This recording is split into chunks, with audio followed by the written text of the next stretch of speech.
মাদ্রাসাটা প্রথমত শুরু ছিল প্রায় 80 সাল থেকে। 80 সাল থেকে মাদ্রাসা শুধু ফুরকানিয়া মাদ্রাসা ছিল, সকালে অথবা বিকেলে ছাত্রদেরকে পড়ানো হতো।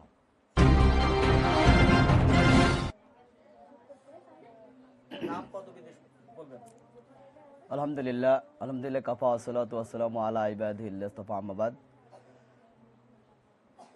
সম্মানিত ভিউয়ার্স, আসসালামু আলাইকুম ওয়া রাহমাতুল্লাহি ওয়া বারাকাতুহু। আমার নাম হাফেজ মাওলানা মোহাম্মদ তোফাজ্জল হোসেন, পদবী উদাইরাতুল হিফজুল কোরআন ও নুরানি ক্যাডেট মাদ্রাসার মুহতামিম। এই মাদ্রাসার শুরুটা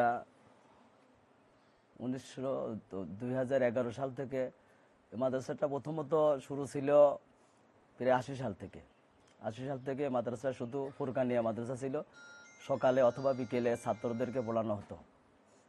এরপরে হাফেজ জুবাইর সাহেব তখন পড়াতো। এরপরে এসে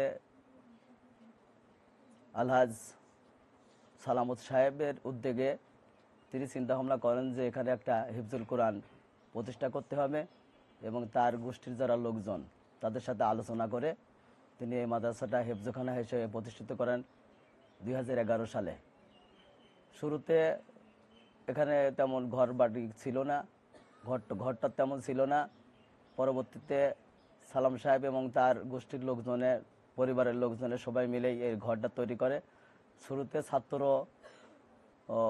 একেবারেই কম ছিল, 10-12 জন ছাত্র ছিল। পরবর্তীতে লেখাপড়ার মোটামুটি পরিবেশটা ভালো হওয়ার কারণে এলাকায় ছড়িয়ে পড়ে মাদ্রাসার নামকাম।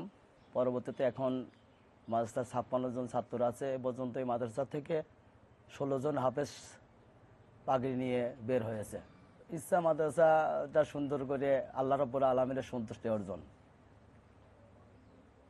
মাদ্রাসাটা আরও যদি বিল্ডিং হয় তাহলে ছাত্রদের থাকা ভালো পরিবেশ হয়।